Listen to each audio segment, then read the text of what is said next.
tanto do Pelágio, né? O Pelágio era um anti-Agostinho, sabe? Tudo que Agostinho falava, o Pelágio falava o contrário, né? Ele foi um contemporâneo do Agostinho e sempre falava o oposto, né? Então, Pelágio, o grande oponente de Agostinho, negava a conexão entre o pecado de Adão e de sua posteridade. E, segundo ele, a imputação do pecado de Adão a qualquer um que fosse, a não ser ao próprio Adão, estaria em conflito com a retidão divina. Então, ele falando assim, se Deus é realmente justo, se Deus realmente é santo, se Deus realmente é puro, como que ele pode imputar pecado a quem nunca pecou? Sabe? Então, o pecado do Adão é do Adão. O pecado que cada um de nós comete é nosso, né? Mas a gente não vai responder pelo pecado do Adão, sabe? Então, era assim a visão do Pelágio. Parecia com os gregos, né? Voltando de novo aos filósofos gregos, parecia lá com o que pensava o Platão, essas coisas, né? O Pelágio, né? Então, o conceito pelagiano de pecado foi rejeitado pela igreja.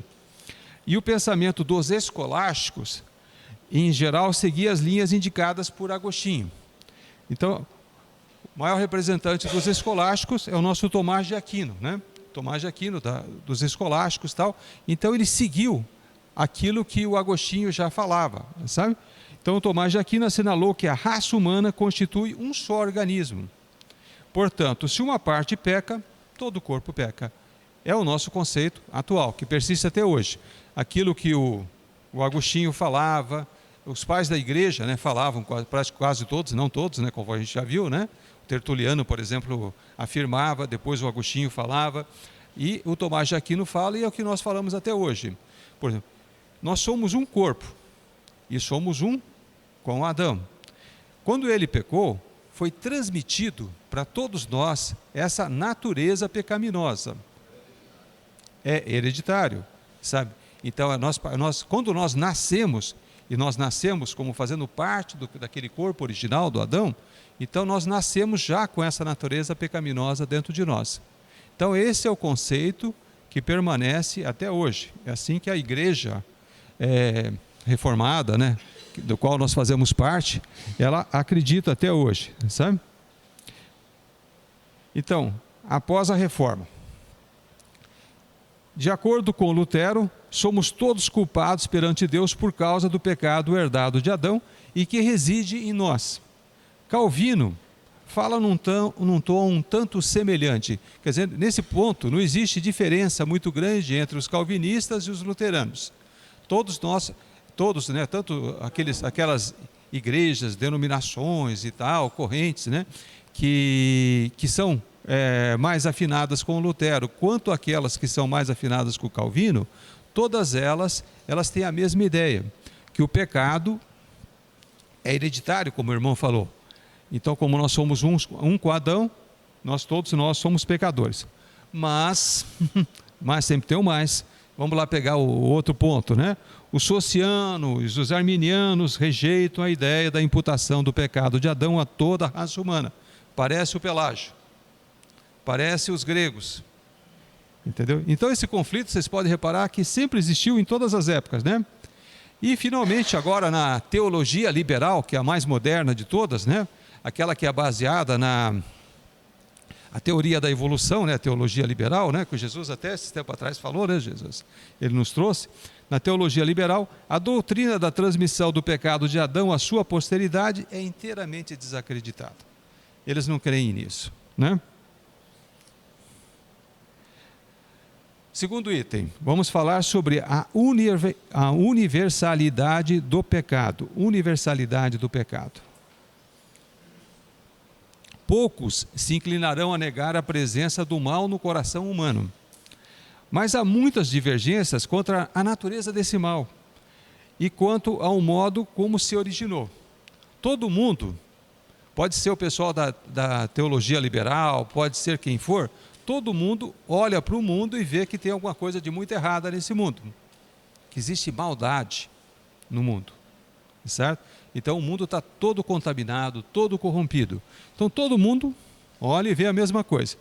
Agora, o problema é como esse mal surgiu, como ele se transmite, né? Essas coisas assim, sabe? Aí que existem as divergências. A história das religiões e da filosofia o atesta. O que ela atesta? Há uma voz universal da consciência dando testemunho do fato de que o homem carece do ideal e está condenado à vista de algum poder mais alto.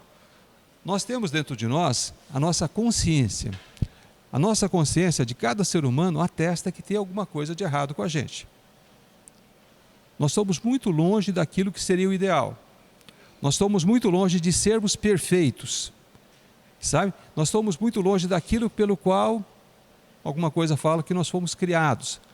Nós temos que melhorar, que atingir a perfeição, que corrigir essa coisa errada que existe dentro de nós. A consciência de vocês fala a mesma coisa? Agora, nós sabemos, nós que somos cristãos, que a nossa consciência hoje, ela tem um grande ajudador, que é o Espírito Santo de Deus que mora dentro de nós, para que a gente consiga sair dessa situação difícil. Mas mesmo... Se nós formos analisar ao longo dos tempos, a tendência não era melhorar? Sim, senhor.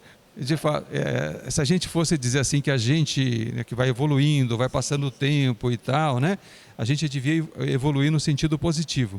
Mas olha para o mundo, você acha que está acontecendo isso? A gente melhora em muitos sentidos. O ser humano melhorou na questão, por exemplo, do controle do mundo, né? Hoje o mundo está na mão do ser humano, a gente faz o que quer, o que não quer, né? Aquele perigo que existia nos tempos antigos com relação às feras, essas coisas, né? Não existe mais, né? Entendeu? Então a gente controlou nesse ponto o mundo, a gente evoluiu com relação a conhecimento, com relação à ciência, tratamento de doenças, né? Coisas que a gente... acesso ao conhecimento e tal, todas essas coisas realmente está evoluindo, está melhorando. Mas isso tornou o ser humano melhor? Nós fomos feitos na perfeição. Sim. Não, isso nós cristãos acreditamos disso. Agora, de uma maneira mais ampla, né, como o Sérgio está perguntando, o mundo todo vê que a gente está evoluindo em muitos aspectos, né, mas a maldade continua aí. O ser humano continua maldoso, continua tendo guerras. Pode falar, meu irmão.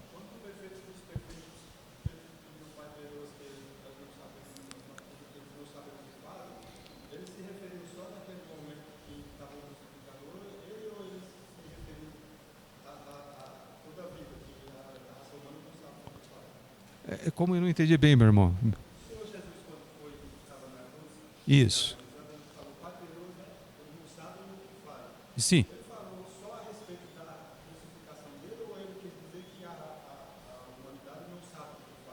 Bom, de uma maneira mais direta, naquele momento foi sobre a crucificação, né? Que o povo judeu, especialmente, junto com os romanos, estavam cometendo um super pecado que estava matando o Filho de Deus, né? Entendeu? Aquele era um super pecado. Mas com certeza, se a gente for pensar de uma maneira mais ampla, a gente não... Todos os seres humanos assim estão meio perdidos, sabe? Especialmente os... Isso, com relação a todo o outro tipo de pecado, de maldade que a gente faz nessa terra, sabe? A gente é meio perdido, né? Que nós que somos os cristãos, graças a Deus, graças à presença do Espírito Santo diante de Deus, a gente vai sendo esclarecido. Nós temos o privilégio de ter essa luz dentro de nós. Mas o mundo não tem. Sabe? Pode falar.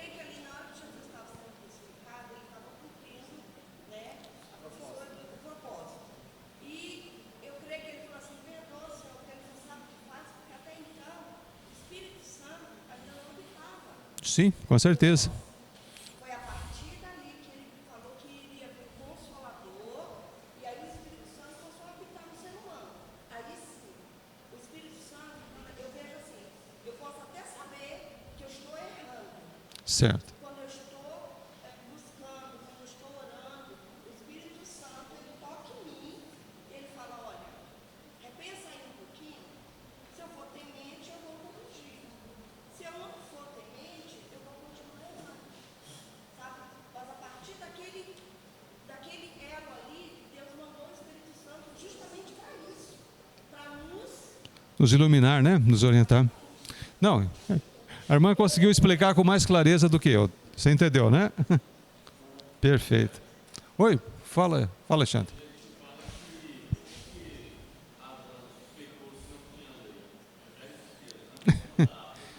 Tinha lei, sim. Não tinha uma lei escrita, né?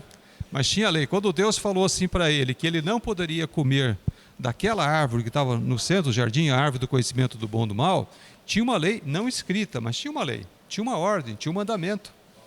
Sabe? Tinha, a lei existia sim.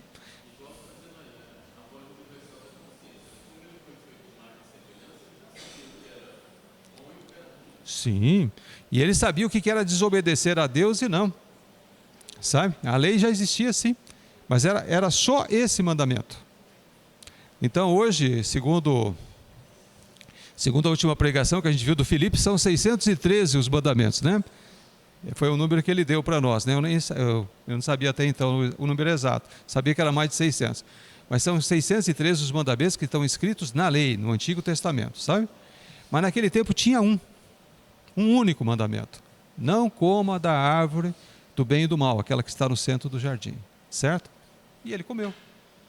Então ele pegou e conseguiu transgredir o único mandamento que existia. Sim, é verdade. É. Pois é, imagina se fosse como os tempos de hoje, né? Aí que a gente não ia conseguir, né? O que o Adão tinha que fazer para ter vida eterna? Ele tinha que passar a vida inteira, entre aspas, né? Não comendo daquela árvore, só isso. Ele podia comer de qualquer outra, podia comer os frutos de qualquer outra árvore, só não daquela. A única coisa que ele tinha que fazer na vida. De uma certa maneira, naquele tempo era muito mais fácil cumprir a lei, né? Era só não comer daquele fruto, daquela árvore. Bom, item 2. A Bíblia ensina claramente. Há inequívocas declarações da Escritura que indicam a pecaminosidade universal do homem. Todos nós temos essa natureza pecaminosa dentro de nós. Por fim, a Escritura ensina também que todos os homens se acham sob condenação e, portanto, necessitam da redenção que há em Cristo Jesus. Sabe? Se não fosse por Cristo Jesus que nos deu essa possibilidade de redenção, não tinha escapatória. Estava todo mundo condenado. Todos nós. Em Gálatas 3:22 está escrito exatamente assim: mas a Escritura encerrou tudo debaixo do pecado, a fim de que a promessa que é pela fé em Jesus Cristo fosse dado aos que creem. Nós que cremos, nós herdamos essa promessa do Senhor Jesus, sabe? Nós tomamos posse da promessa do Senhor Jesus. Os que não creem, não tem escapatória, continuam no pecado. C. A relação do pecado de Adão com o da raça, ou seja, conosco, com nós os descendentes de Adão, né? Primeiro vamos ver a negação dessa relação. Normalmente é o pessoal do contra, né? Vamos dar uma olhada no que eles pensam.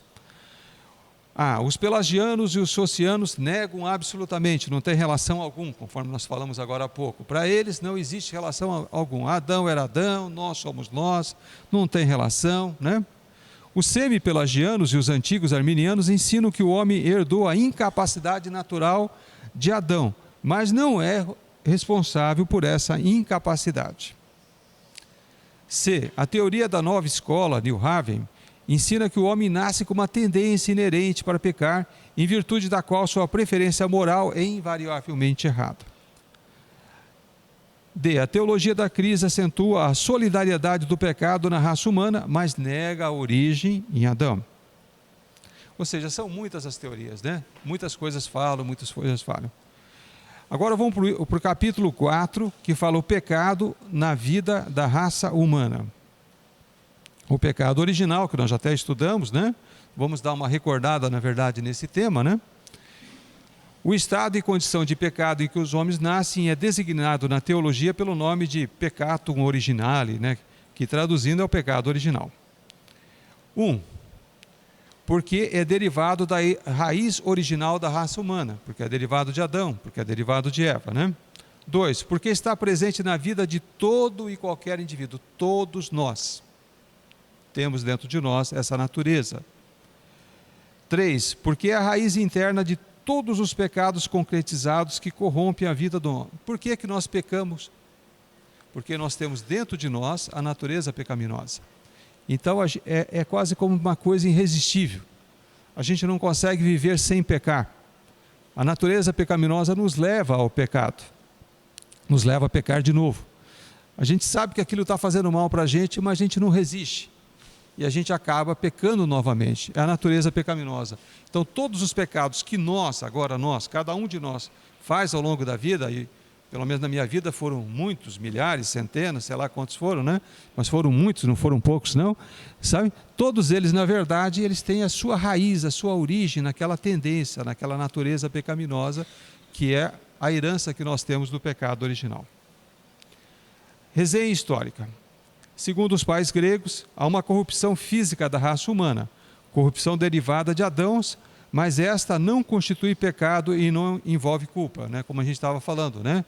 Existia aquela teoria que Adão não transmitiu, né? Agora, segundo Agostinho, a natureza do homem, tanto física como moral, é totalmente corrompida pelo pecado de Adão, de modo que ele não consegue deixar de pecar.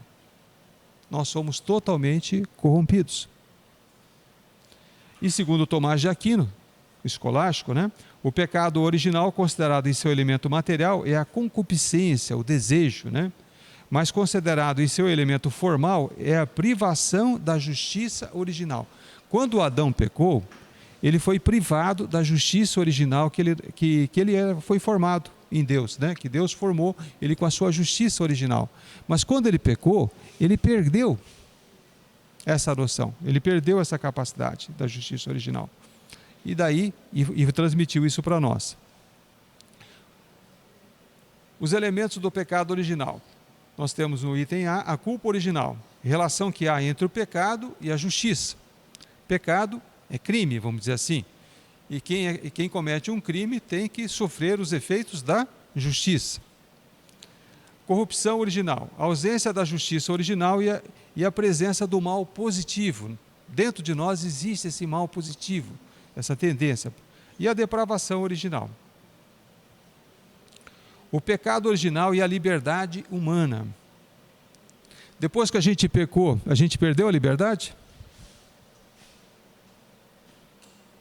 A liberdade que o Adão tinha? Perdeu. Nós perdemos. Adão era uma pessoa muito mais livre, né? Antes do pecado, claro, né? Do que nós nos tornamos, como a gente já falou e vai falar de novo, nós nos tornamos escravos do pecado. Nós somos dominados pelo pecado, a gente obedece ao pecado. Teve que pagar imposto, né? Você acha que lá no paraíso o Adão pagava imposto? Aluguel, meu Deus do céu, aluguel, imposto, tudo, né? A gente reclama tanto de imposto que cada dia é maior. Isso é por quê? Porque o homem é pecador.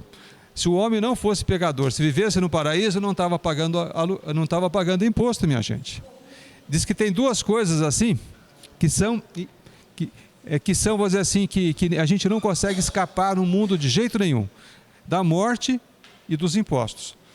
Sabe? Por mais que a gente tenta encontrar alternativa para escapar tanto de uma coisa como de outra, a gente não escapa, nem da morte, nem dos impostos.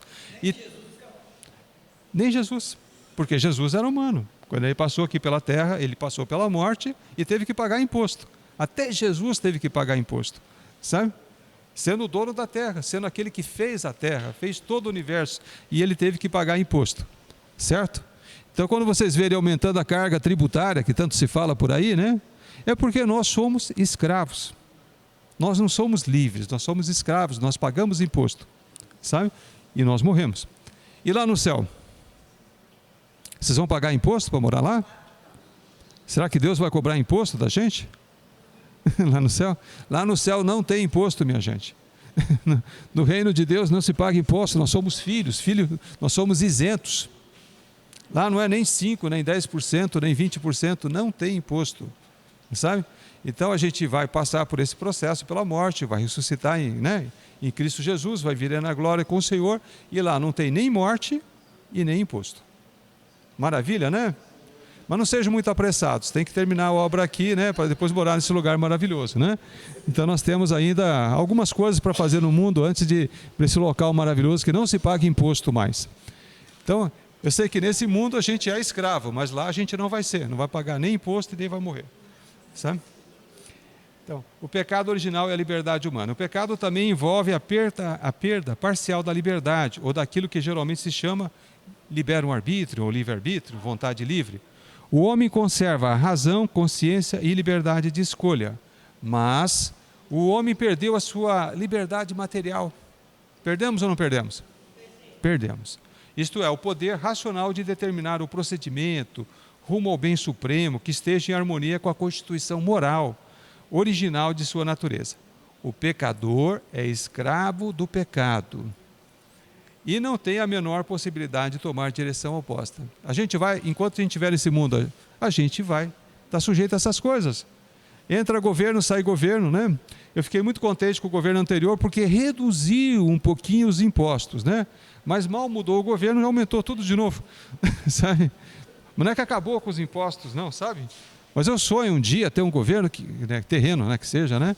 Que vai reduzir os impostos, mas é sonho. A gente sabe que nunca vai se realizar.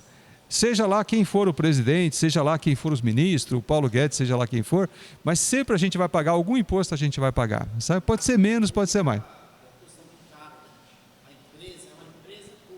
Sim. Precisa de dinheiro para administrar. E quem trabalha na máquina pública não recebe pouco. Não, de jeito maneira. Isso. Então isso faz parte do pecado. Né? É nossa, na verdade é nossa. Eu concordo, Jesus, é isso mesmo. Por que é que nós estamos nesse sistema mundo? Porque nós pecamos, sabe? Nós somos pecadores. Nós estamos sob o efeito do pecado ainda, né? 4. A teologia da crise e o pecado original. O homem original não era simplesmente um homem só, mas uma pessoa responsável, criada em ligação comunitária com outras pessoas e para viver comunitariamente, né? 5. Objeções à doutrina da depravação total e da incapacidade total. Então é o pessoal do contra de novo, as pessoas que criticam, né? Como nós, cristãos, nós compreendemos, né? O mundo. Então, esse pessoal do contra acha que é incoerente com a obrigação moral. B. Ela retira todos os motivos para o esforço, ou seja, se a gente acreditar no que nós acreditamos, né? Como que as coisas funcionam, então não tem motivo para se esforçar. A gente tem que, a gente vai sempre se conformar com as coisas do jeito que são, como eu estou falando, né? Que não tem jeito da gente escapar dos impostos, né? Então a pessoa desanima, fala, então não tem que fazer nada mesmo, vamos tocar a vida do jeito que tem que tocar, né? C. Favorece o atraso da conversão, certo? Segundo eles, né?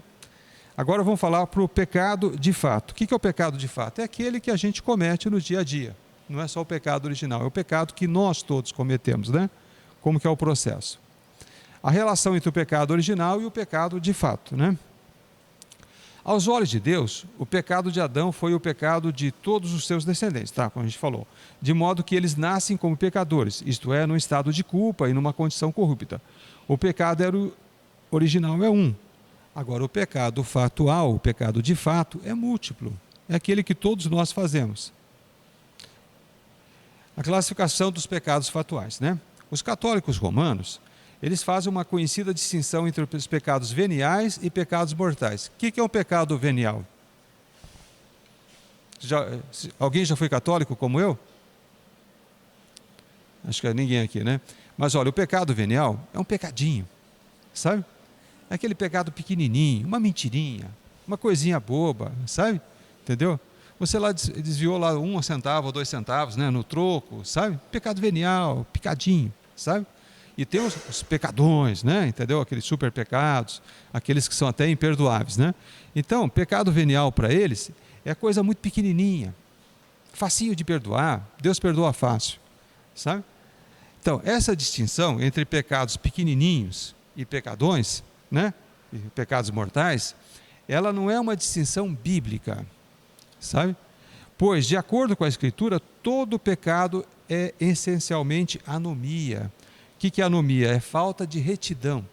Qualquer tipo de pecado indica que você tem uma natureza que não é reta, não é correta, não é certa, sabe? E merece ser punido. Todo merece ser punido.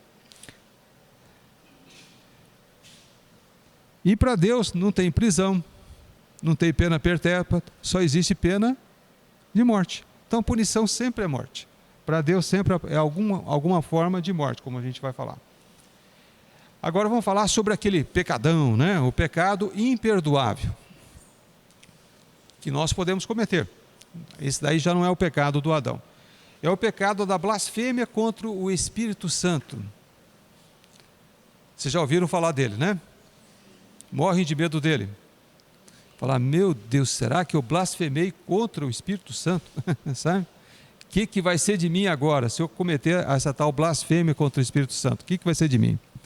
Então, são muitas as opiniões a respeito desse pecado, a blasfêmia contra o Espírito Santo. E segundo a concepção reformada, são muitos os pecados cometidos contra o Espírito Santo. Não é só um tipo de blasfêmia, né? Então, em Mateus 12:31 está escrito assim: por esse motivo eu lhes digo, o Senhor Jesus falando, por esse motivo eu lhes digo, todo pecado e blasfêmia serão perdoados aos homens, mas a blasfêmia contra o Espírito não será perdoada. É esse verso que dá tanto medo na gente, né? Então Jesus falando assim, se vocês pecarem, vocês blasfemarem contra mim, Jesus, vai ser perdoado. Se vocês blasfemarem contra o Pai, vai ser perdoado. Mas se vocês blasfemarem contra o Espírito Santo, não vai ser perdoado. E se ele falou, está falado. A gente não pode falar alguma coisa que Jesus falou, né? Entendeu? Como é que a gente vai voltar atrás? Como é que a gente vai dizer que o que Jesus falou não é correto? Sabe? Falou, é verdade. É Jesus quem falou, né?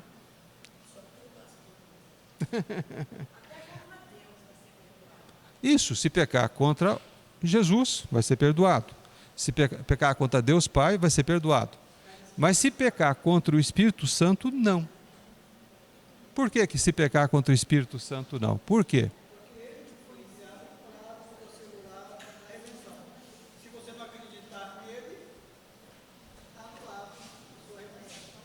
Isso, Jesus.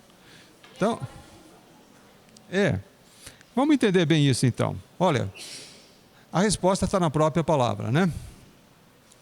Em João 16:7 está escrito assim: mas eu lhes afirmo que é para o bem de vocês que eu vou. Jesus falando, né? Mas eu lhes afirmo que é para o bem de vocês que eu estou indo. Mas se eu não for, o conselheiro, o Espírito Santo, não virá para vocês. Mas se eu for, eu enviarei. Daí no verso seguinte, no 8, João 16:8, está escrito assim: quando ele vier, ele convencerá o mundo do pecado, da justiça e do juízo. Certo? Esse é o versículo-chave para explicar para a gente. Por que a blasfêmia contra o Espírito Santo é imperdoável. Certo? Se a gente peca contra o Espírito Santo, se a gente comete algum tipo de blasfêmia assim, contra o Espírito Santo é apagado de dentro de nós. Ele deixa de falar conosco. Ele deixa de se comunicar. Se apaga o Espírito. Certo? Se você tem o Espírito Santo apagado dentro de você, quem vai te convencer que aquilo que você fez é pecado? Não tem. A pessoa não tem. Se você não está sendo convencido pelo Espírito Santo que o que você acabou de fazer é pecado, como que você vai se arrepender? Se você não se arrepende, como que você vai ser perdoado? Se você não se arrepende que o Espírito Santo não falou para você, que ele não está falando nada, né? Ele está quieto, apagado, morto lá dentro de você pecou contra ele, você quebrou a ligação que você tinha com ele, então ninguém vai te convencer que aquilo é pecado. Se ninguém convence, você não se arrepende. Se você não se arrepende, você não é perdoado, e se você não é perdoado, você vai para o inferno. Por isso que a blasfêmia contra o Espírito Santo é imperdoável. Não que Deus não possa perdoar qualquer coisa, mas como que Ele vai perdoar se a gente não se arrependeu? Se é Ele que nos convence do pecado, sabe? Ele que nos convence do pecado, da justiça e do juízo. Vocês entenderam o segredo? Então, uma pessoa que comete um pecado dessa natureza, ele acaba quebrando a relação dele com Deus, através do Espírito Santo, de uma maneira definitiva. Não tem arrependimento, não tem perdão, não tem, restauração. Ontem eu estava indo para casa com uma discípula minha e ela, depois do culto, né? Tia, eu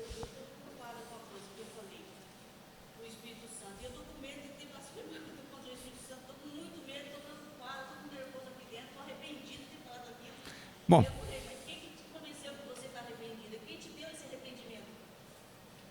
Aí eu falei para ela, pai, então não vai comigo.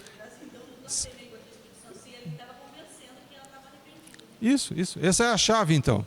Se você está se arrependendo, é porque você não perdeu a conexão com o Espírito Santo, como a irmã acabou de falar.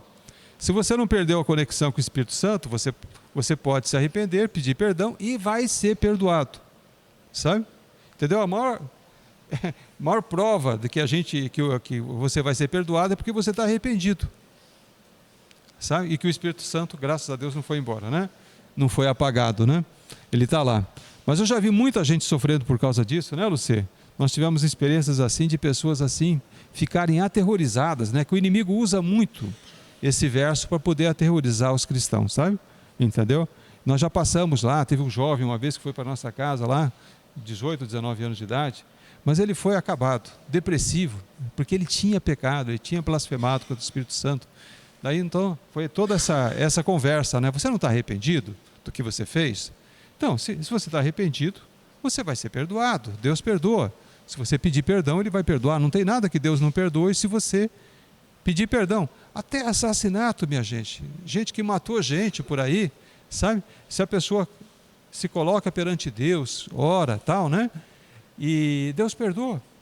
Deus perdoa coisa que nós, os seres humanos, não perdoamos de jeito nenhum, mas Deus perdoa, sabe?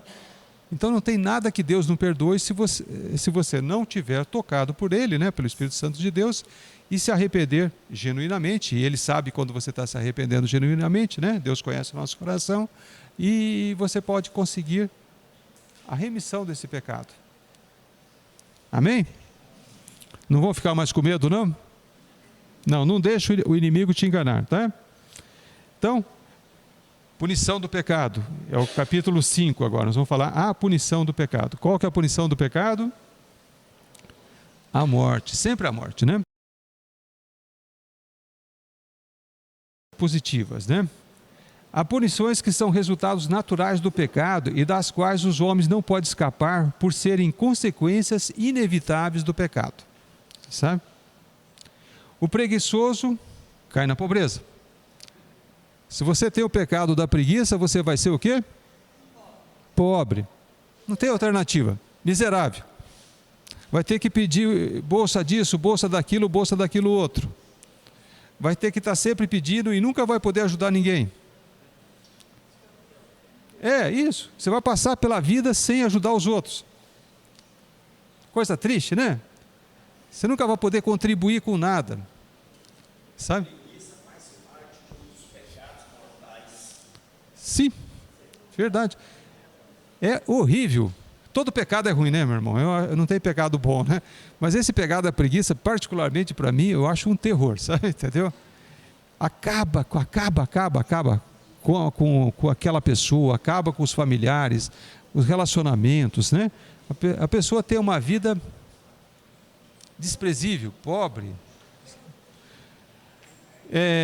O ébrio, né? O bebedor, o pinguço, ele se arruína. Você já viu uma pessoa que bebe demais acabar bem? Não, ele se destrói física e psicologicamente, e junto vai a família. Ele consegue destruir todo o relacionamento que ele tem com a família dele. O fornicador, além de adquirir moléstias, né, de cunho sexual, essas coisas assim, sabe? Entendeu? Ora se relaciona com um, ora relaciona com o outro, ora relaciona com o outro, né? É que nem jogar a roleta russa, né? Um dia você vai arrumar alguma coisa que não presta, sabe? E aquilo vai te acompanhar. Tá certo? E vai ser o resto da vida. Isso não vai acabar bem. Sabe? Não vai acabar bem. Por mais que tenha tratamentos hoje em dia, né? Até para AIDS tem tratamento, né?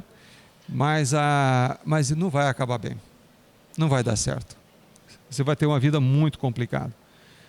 O criminoso, né? Você matou alguém, você pode até cumprir a pena, mas as pessoas não vão esquecer que você fez aquilo. Você já viu lá essas criminosas que saíram agora recentemente da cadeia, né? A Cristiano e Richthofen lá, aquelas coisas, né? Elas cumpriram a pena, mas não estão livres. Qualquer coisa que elas vão fazer, né? elas estão sendo perseguidas, estão isso, estão aquilo. Perante a justiça humana, né, elas estão liberadas. Perante Deus, eu não sei como é que é o coração delas, talvez estejam liberadas também, né? Entendeu? Só elas e Deus que sabem, né? A verdade. Mas perante os outros seres humanos, elas não, elas estão lá com aquela pecha de criminosa nas costas, né? Sem contar a questão da paz e da segurança, né? Sim. Se você tira a vida de alguém, por mais que você pague, você foi preso, Ficou lá 30 anos na cadeia, né? Quando fica, né? você sai, você sempre pensa assim, será que alguém da família me perdoa, pode vir aqui? Né? Então aquela paz, aquela segurança, Não vai ter nunca, né? É verdade. É.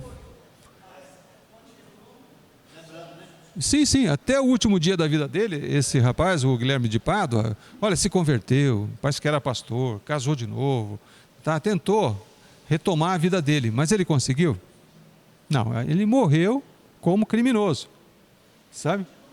E até hoje, depois de morto, ainda falam que ele é criminoso, né?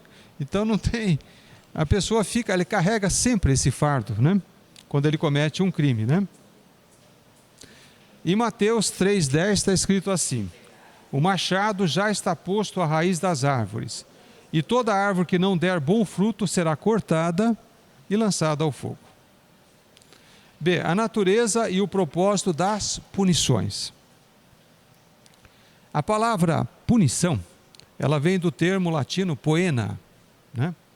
Parece poema, né? Mas não, é poena, né? Significa expiação ou pena.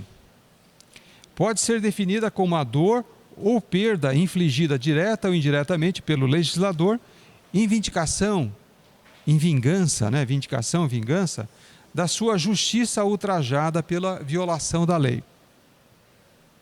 Então, os três conceitos mais importantes a respeito do propósito da punição são os seguintes. O primeiro é vindicar ou vingar a retidão ou justiça divina, né? 2, é reformar o pecador. E 3, é dissuadir outros homens de cometer os pecados. Então, agora vamos falar do castigo efetivo do pecado. A penalidade com a qual Deus abençoou o homem no paraíso foi a pena de morte. Sempre é pena de morte. Com Deus é pena de morte mesmo, né? A Bíblia desconhece a distinção tão comum conosco entre a morte física, a espiritual e a eterna. Ela tem uma visão, a Bíblia tem uma visão sintética da morte e a considera como uma separação entre Deus e o homem. O que é morte para Deus? Se você se separou de Deus, você está morto. Morto, você morreu. Nós não conseguimos viver separados de Deus. Nós, né, os seres vivos, todos nós, os anjos também, sabe? Todos, os animais, as plantas, o ser humano, ninguém consegue ter uma vida separada de Deus. Se a gente está separado de Deus, a gente está morto. Você pode até não ter percebido isso, mas está morto. Então a penalidade do pecado é quase como se fosse uma sequência, né? Uma coisa vai levando a outra. A primeira é a chamada morte espiritual, que é imediata, né? Agostinho afirmou que o próprio pecado também é a punição do pecado, como nós tínhamos falado bem no começo, né? O fato de você adquirir aquela natureza pecaminosa já é uma punição do teu pecado, do pecado. Já começa por aí, você nasce com uma natureza pecaminosa. Isso já é um fardo, meu Deus do céu, né? Uma coisa horrível. Significa que o estado e a condição pecaminosa em que o homem nasce, por natureza, fazem parte da penalidade do pecado. A morte espiritual significa não somente culpa, mas corrupção. O pecado faz a gente apodrecer, sabe? A gente vai apodrecendo em vida. A gente começa a morrer antes de se dar conta, né? 2, os sofrimentos da vida. O pecado produziu distúrbios em todos os aspectos da vida humana, fraquezas. Você pergunta, por que está doendo o meu joelho? Por quê? Pecado, minha gente. O joelho seu está sendo destruído, degenerado, artrosado, sabe? Pecado, sabe? Doenças, desconfortos, agonias, perturbações, tudo que você sente de ruim, de doença, pecado. É a corrupção do pecado. A vontade se recusa a seguir o julgamento do intelecto. Eu penso uma coisa, quero fazer uma coisa, hoje à tarde eu vou ter que estudar isso. Daqui a pouco eu vejo que eu estou lá zapeando não sei aonde, sabe? E não estou estudando. Sabe? O que é isso? Pecado. Você não consegue cumprir aquilo que você se determinou intelectualmente a fazer, sabe? As paixões, aquelas paixões infames, né, que a gente tem às vezes, pecado, certo? E a gente tem, inclusive o intelecto está até preservado, a gente continua funcionando o nosso intelecto, mas a gente não obedece às coisas que a gente decide intelectualmente. Acho que o capítulo, a passagem mais interessante que eu vejo da Bíblia falando sobre isso, é a confissão de Paulo em Romanos 7, né, do 7 ao 25, né? Miserável homem que eu sou, né, o Paulo falando, né? E continua, sabe? Entendeu? Nunca vi uma descrição tão boa do que significa as consequências do pecado na nossa vida, como o próprio irmão Paulo fez. O ombro doendo, né? O ombro está doendo? Não, tá.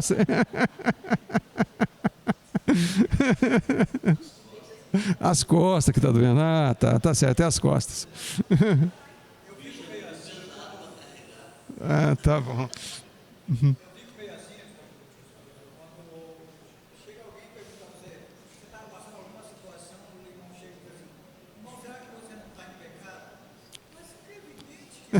Claro, todos nós.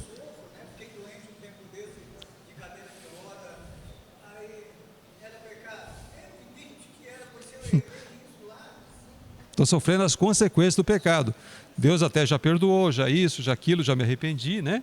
Mas as consequências do pecado, elas persistem. E elas vão nos acompanhar até o último dia dessa vida, né? É assim que funciona. E terceiro, a morte física. A posição da igreja sempre foi que a morte, no seu sentido, no pleno sentido da palavra, inclusive a morte física, é não somente consequência, mas também penalidade do pecado. Punição pelo pecado, né? A natureza física do homem é tal que ele morre necessariamente. Se Jesus não voltar até o dia da gente morrer, né, a gente vai passar por isso. Essa consequência do pecado a gente não escapa. Ou a esperança nossa, nós que estamos vivos aqui nesse momento, é que Jesus volte antes, né, para a gente não precisar passar por essa experiência, que parece que não é muito agradável. Vocês já viram alguém morrer? Já, né? Muitos já viram. É ruim. É horrível. A gente se sente sem chão. Sabe? É horrível, horrível, horrível. E por fim, o pior de tudo, é o 4, né? Que é a chamada morte eterna, né? A gente não só vai passar por essa experiência da morte física, mas a gente vai acabar ficando morto eternamente, né? Culminância e consumação da morte espiritual. As restrições do presente desaparecem e aqueles que morrem sem Cristo, claro, né? Então estamos falando daquelas pessoas que morrem sem Cristo. Então, culminância e consumação da morte espiritual. As restrições do presente desaparecem e a corrupção do pecado tem sua obra completa. O peso total da ira de Deus desce sobre os condenados, e isso significa morte no sentido mais terrível da palavra, que é a morte eterna. Romanos 6, 23. Pois o salário do pecado é a morte, mas o dom gratuito de Deus é a vida eterna em Cristo Jesus, nosso Senhor. Amém? O salário do pecado é a morte. É isso que nós vamos receber pelo pecado, é o nosso pagamento pelo pecado, sabe? Entendeu? É o fim do pecado. Concluímos essa parte mais complicada, né? Quando a gente fala sobre pecado. Agora vamos entrar na graça, né? Que nem os nossos irmãos falam, né? Amém. Temos alguns minutos ainda? Amém. Então, o homem na aliança da graça, né?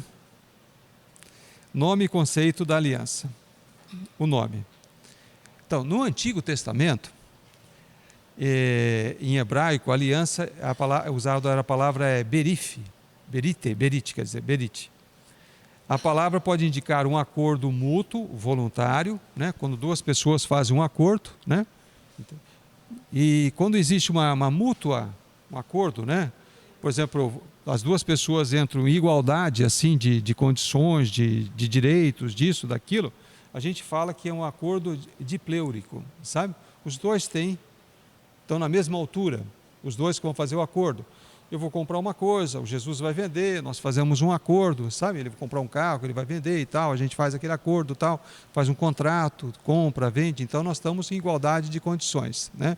Eu posso querer não comprar, ele pode querer não vender, nós temos os mesmos direitos, quem compra e quem vende.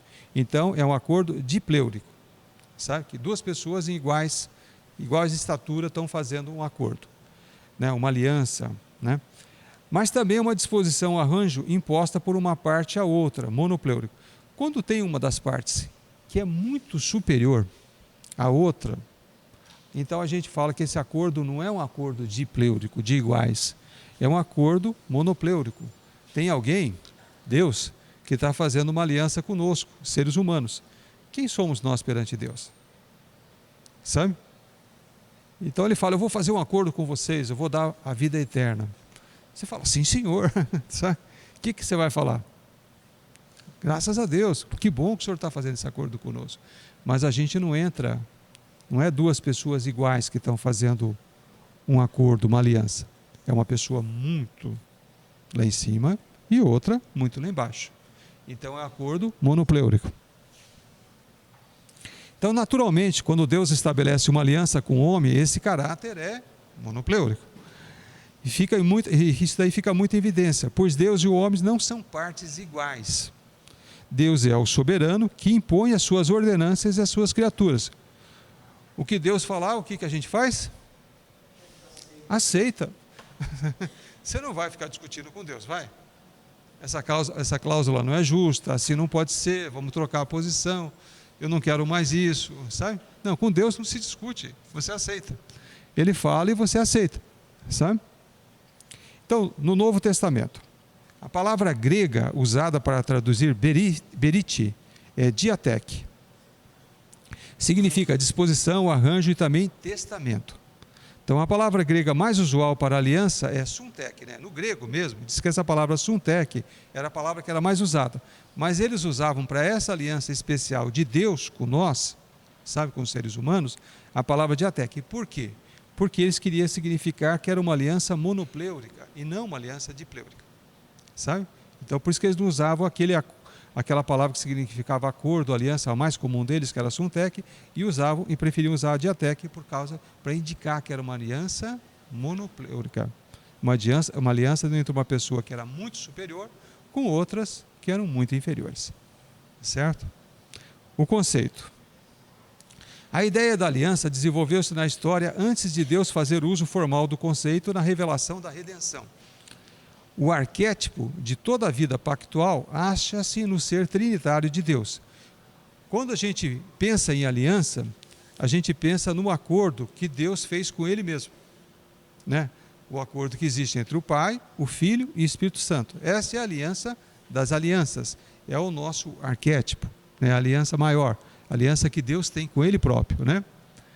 As alianças humanas são apenas uma pálida cópia, sabe?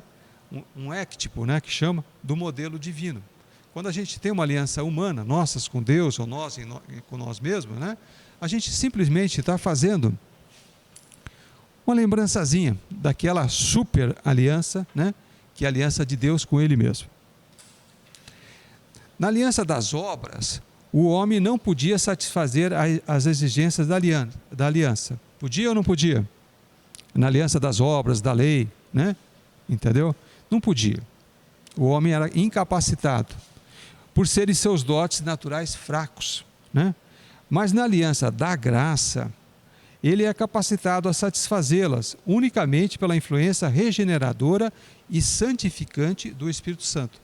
Então, a aliança das obras, nós não temos chance, sabe? A gente não consegue cumpri-la de jeito nenhum, sabe? Só a aliança da graça, que é essa que nós estamos falando, é que nós temos chance, porque o Espírito Santo que mora dentro de nós, no nosso coração, nos capacita a realizá-lo. Então, vamos falar da aliança da redenção, a aliança de Jesus, né? A discussão separada disso é desejável. A aliança da redenção se fez, é o pactus salutis, né, entre o Pai e o Filho. Essa aliança da redenção, na verdade, foi uma aliança que Deus Pai fez com o Senhor Jesus. Sabe, a aliança da redenção, a aliança da libertação, né? Quer dizer, nós seríamos beneficiados, mas na verdade quem fez o acordo foi o Pai com o Filho. E é baseado nesta. A aliança da graça é baseada na aliança da redenção.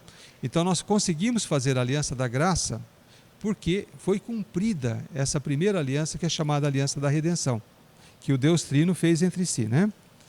Agora, a aliança da graça é uma aliança que nós, os seres humanos, fazemos com Deus Trino. Ou seja, quando a gente está fazendo a aliança da graça, a gente não está fazendo uma aliança só com o Senhor Jesus, que foi o autor da redenção. Nós estamos fazendo uma aliança com o Pai, com o Filho e com o Espírito Santo. Sabe? A aliança da graça, de um lado, somos nós, os seres humanos, e do outro lado é Deus, completo, inteirinho. Então, dados bíblicos quanto à aliança da redenção. 1. A Escritura indica claramente o fato de que o plano da redenção estava incluído no decreto ou no conselho eterno de Deus. Quando Deus fez aquele famoso decreto, que ele fez tudo de uma vez, e quando foi a gente não sabe, porque naquele tempo não existia tempo, né? Entendeu? Então a gente sabe que teve uma época, né, que Deus fez um decreto divino, como a gente já conversou aqui, né? Na primeira parte dessa disciplina, sabe? E esse decreto incluía tudo. Incluía, inclusive, a aliança da redenção, que nós acabamos de falar, e incluía também a aliança da graça, que nós estamos falando agora. Em Efésios 1,4, porque Deus nos escolheu nele antes da criação do mundo, para sermos santos e irrepreensíveis em sua presença. Quando foi que nós fomos escolhidos? Num tempo que nem existia tempo, sabe? Quando Deus nos escolheu, era numa época que o tempo nem existia, mas Ele já tinha nos escolhido, sabe? Porque o tempo só começou a existir depois que o universo foi criado, certo? E nesse tempo que Deus nos escolheu, o universo ainda nem criado não era. O tempo não existia, mas Deus já tinha nos escolhido, a cada um de nós. E qual que era o objetivo? Para sermos santos, separados, santos, né? Irrepreensíveis, sem pecados, puros, né? Em sua presença.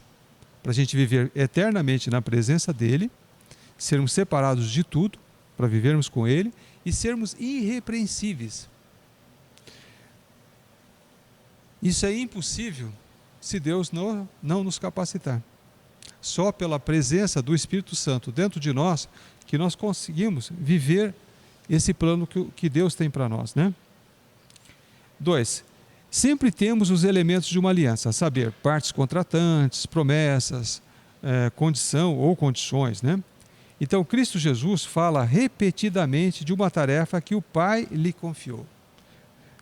A gente vê na palavra que Jesus sempre está falando de uma tarefa que ele tinha assumido perante o Pai.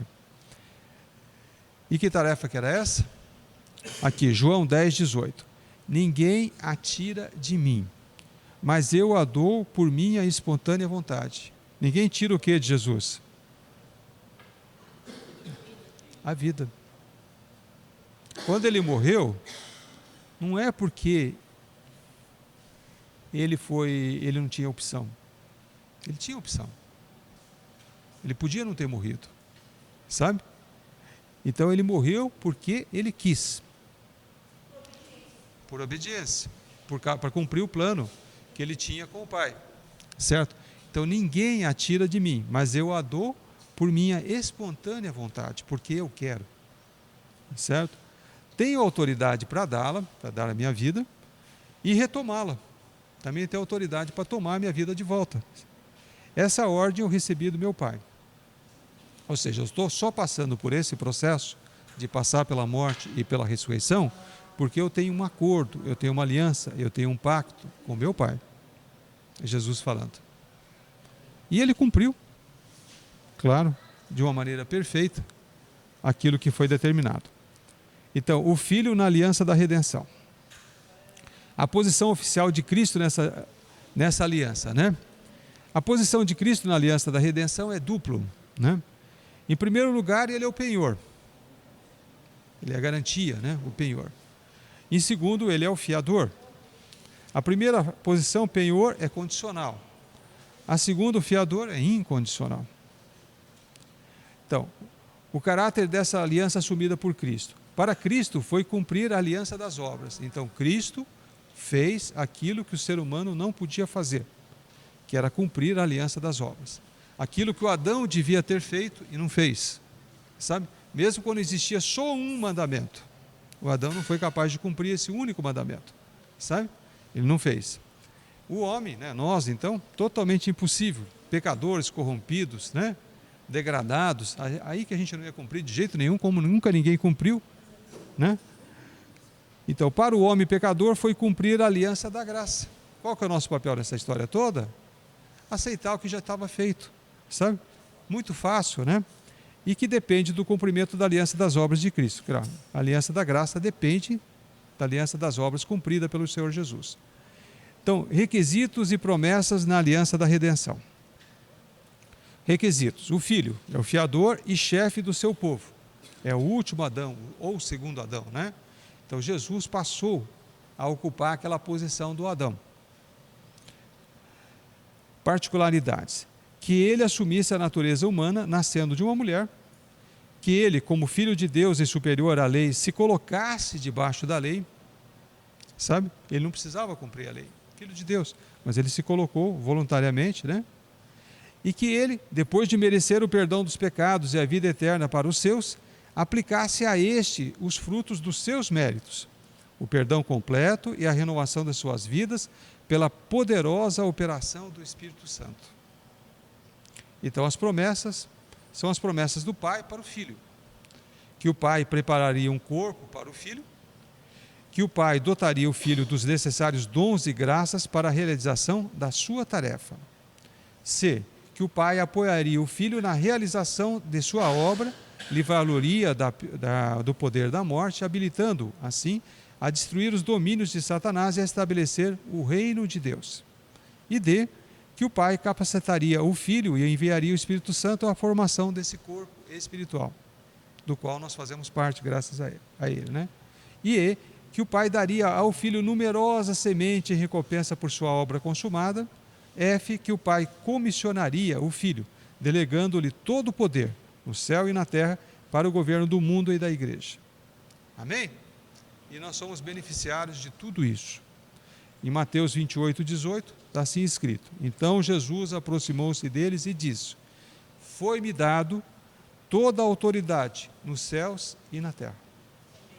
Ele conquistou, ele cumpriu a aliança da redenção. Então, a relação desta aliança, né, da redenção, com a aliança da graça. Primeiro, o conselho de redenção é o eterno protótipo da aliança histórica da graça, né? 2, o conselho de redenção é o firme e eterno fundamento da aliança da graça. 3, é somente pela fé que o pecador pode obter as bênçãos da aliança, e no conselho de redenção abre-se o caminho da fé. Então, pode-se definir a aliança da redenção como um acordo entre o Pai, dando ao Filho como chefe e redentor dos eleitos, e o Filho tomando voluntariamente o lugar dos que lhe forem dados pelo Pai. Tomando voluntariamente o nosso lugar, sabe? Capítulo 3, a natureza da aliança da graça. A comparação da aliança da graça com a aliança das obras, né? Então, os pontos de semelhança. Primeiro, o autor, né? Deus é o autor de ambas, tanto da aliança da graça como da aliança da redenção. Somente Ele poderia estabelecer tais alianças. Somente Deus podia, né, fazer esse tipo de acordo, propor esse tipo de acordo, né? As partes contratantes, em ambos os casos, são Deus e o homem. Certo? A forma externa, a saber, a condição e a promessa. Ao conteúdo da promessa, que nos dois casos é a vida eterna. E ao objetivo geral, que é a glória de Deus. Por que nós vamos ter a vida eterna? Amém. Essa é a resposta certa. Por que Deus nos dá a glória eterna? Para que Ele seja glorificado. Certo? Amém. Essa é o alvo, é o objetivo. Entendeu? Agora vamos ver os pontos de diferença. A gente viu os pontos de semelhança, agora vamos ver a diferença. Então, na aliança das obras, Deus comparece como Criador e Senhor. Na aliança da graça, como Redentor e Pai. Segunda diferença. Na aliança das obras, o homem comparece como criatura de Deus. Nós somos criatura de Deus. Na aliança da graça, comparece como um pecador pervertido. É o que nós somos hoje. Antes de receber, né, esse dom de Deus, nós somos pecadores pervertidos, né? Terceira diferença. A aliança das obras dependia da incerta obediência de um homem mutável, o Adão, todo instável, todo mutável. Na aliança da graça, repousa na obediência de Cristo. Certo? É certo que ele vai cumprir o que ele falou. O Adão, ou qualquer um de nós, não. Na aliança das obras, a guarda da lei é o caminho da vida. Na aliança da graça, é a fé em Jesus Cristo. E a aliança das obras era parcialmente conhecida pela natureza, uma vez que a lei de Deus foi escrita no coração do homem. Certo? Mas toda a natureza tinha conhecimento da aliança das obras, sabe? Toda a natureza sabia da aliança das obras. Todos os seres humanos também. Mas a aliança da graça é conhecida exclusivamente pela revelação especial positiva. Quem que conhece a aliança da graça? Só aqueles que são tocados pelo Espírito Santo de Deus. Sabe? Só aqueles que têm o DNA de Deus dentro deles, sabe? Só aqueles que naquele tempo lá na glória, que a gente não sabe quando, porque não existia tempo, Deus separou e escolheu para serem santos e irrepreensíveis na sua presença. Então não é todo mundo que recebe a aliança da graça. São pessoas especiais. Você é especial? Amém. Graças. Senão a gente não estava nem aqui, né? Se a gente não fosse especial, a gente não estava daqui. Então, revelação especial positiva. Você já viu, e com certeza todo mundo já viu, né? Eu já vi muitas vezes, como é difícil convencer um ateu que Deus existe e que Deus é bom? Porque eles não têm dentro deles isso. Não tem quem convença. Sabe? É terrível, terrível, terrível, sabe? Então, uma revelação especial positiva. As partes contratantes. Deixa eu ver se eu tenho tempo ainda. Uns minutinhos ainda. Pode-se definir a aliança da graça como um acordo feito, com base na graça, entre o Deus ofendido e o pecador ofensor, porém eleito, no qual Deus promete a salvação mediante a fé em Cristo. E o pecador aceita confiantemente, prometendo uma vida de fé e obediência. Não esqueça, vocês prometeram isso para Deus, uma vida de fé e confiança, né? E obediência, quer dizer, fé e obediência. Mas quem que vai garantir que você vai cumprir? Só o Espírito Santo, meu Deus. Pela gente mesmo, a gente cai na primeira esquina, sabe? Entendeu? Se não fosse pelo Espírito Santo de Deus morando dentro de nós, isso daqui não vai longe. O conteúdo da aliança da graça, as promessas de Deus e a resposta favorável do homem, né? Deus nos prometeu e o homem responde de uma maneira favorável, capacitado por ele mesmo. Então, características da aliança da graça. É uma aliança caracterizada pela graça, conforme a gente falou. É uma aliança trinitária, ou seja, nós estamos fazendo aliança com o Deus completo, com o Deus trinitário, com o Pai, com o Filho e com o Espírito Santo. A aliança não é só com o Filho, ou só com o Pai, ou só com o Espírito Santo. É uma aliança, né, com Deus inteiro. É aliança eterna e, portanto, inviolável. Período de duração dessa aliança, eternamente. Esse mundo pode acabar, o universo pode acabar, tudo pode explodir, o Big Bang, Deus pode fazer outros universos, tal, né? Mas nunca vai acabar o período de validade dessa nossa aliança com Deus. É uma aliança particular, ela não é universal. Deus não fez essa aliança com todos os seres humanos. Ele só fez com aqueles que Ele separou, né? E que Ele determinou num tempo passado, que nem existia tempo, quando Ele nos separou, a cada um de nós, lá na glória, sabe? Para que nós fôssemos dele. Então não é com todo mundo, não é uma aliança universal. sabe? Não é todos os seres humanos. 5. Essencialmente a mesma em ambas as dispensações, embora com mudanças em sua forma e administração. Tanto no Antigo Testamento quanto no Novo Testamento, na verdade a aliança é uma só.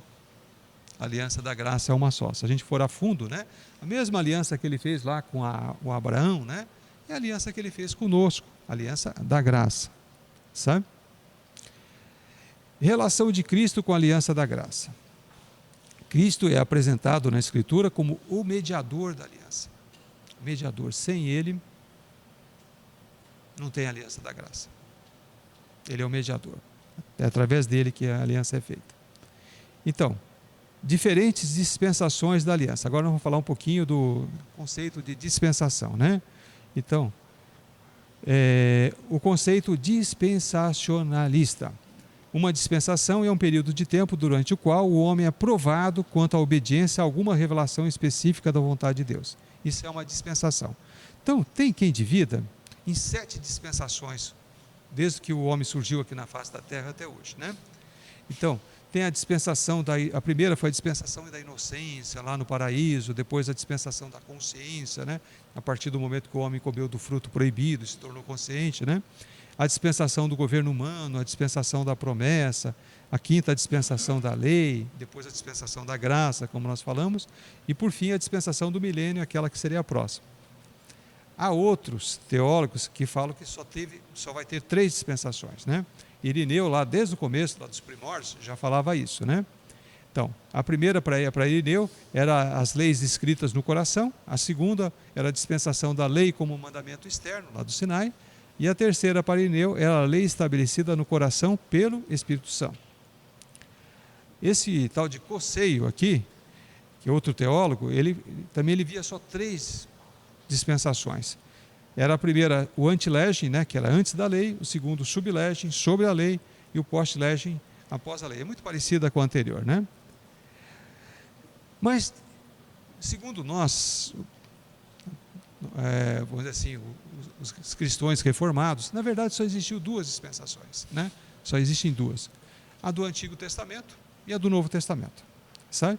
E todas as outras subdivisões que existem, né, dentro do Antigo Testamento e do Novo Testamento. Então, essa é o modo como que a Igreja Reformada vê essa questão das dispensações, né? Com base em tudo quanto antes foi dito, é preferível seguir as linhas tradicionais, distinguindo apenas 2 dispensações ou administrações, quais sejam, do Antigo Testamento, do Novo Testamento, e subdividir a primeira em vários períodos ou estágios da revelação da aliança da graça. Então, a gente fala sobre a dispensação do Antigo Testamento, como a primeira revelação da aliança, a aliança com Noé, a aliança com Abraão e a aliança sinaítica, né? E as dispensações do Novo Testamento é a aliança da graça, nos termos que é revelado no Novo Testamento. É essencialmente a mesma que governava a relação dos crentes do Antigo Testamento com Deus. Veterotestamentários, né? Palavra difícil, né? Vétero, antigo, mesma coisa. Veteranos, né? A dispensação do Novo Testamento difere da do Antigo Testamento em que é universal, isto é, estende-se a todas as nações. Para pessoas especiais, mas elas estão presentes em todas as nações. No Antigo Testamento era só para o povo de Israel, sabe? Mas agora não, todas as nações podem ser alcançadas. Todos aqueles que Deus separou, em qualquer nação do mundo, faz parte dessa nova dispensação. A dispensação do Novo Testamento dá mais ênfase à graça que caracteriza a aliança. Amém? E, finalmente, a dispensação do Novo Testamento traz bênçãos mais ricas que as dispensações do Antigo Testamento. A palavra se fez carne. Nós tivemos Jesus entre nós. Privilégio dos privilégios, né? O Espírito Santo é derramado sobre a igreja. Deus de novo, morando em nós, em volta de nós. A plenitude da graça em Deus, em Cristo, enriquece os crentes. Então, a presente dispensação da aliança da graça continuará até a volta de Cristo, quando a relação pactual se realizará no sentido mais completo da palavra, numa vida de íntima em comunhão com Deus. Amém? O que significa isso? Concluímos, pela graça de Deus, né? Amém? Então, de pé, vamos orar. O lanchinho já está pronto. Olha como que Deus é bom. Agora é 9h58, falta só 2 minutos só, sabe? E Deus permitiu que eu desse 107 slides. Foi meio corridinho aqui no final, né? Mas vocês pegaram todo, tem toda a matéria, vão poder estudar tudo direitinho, tá? Pai amado e querido, nós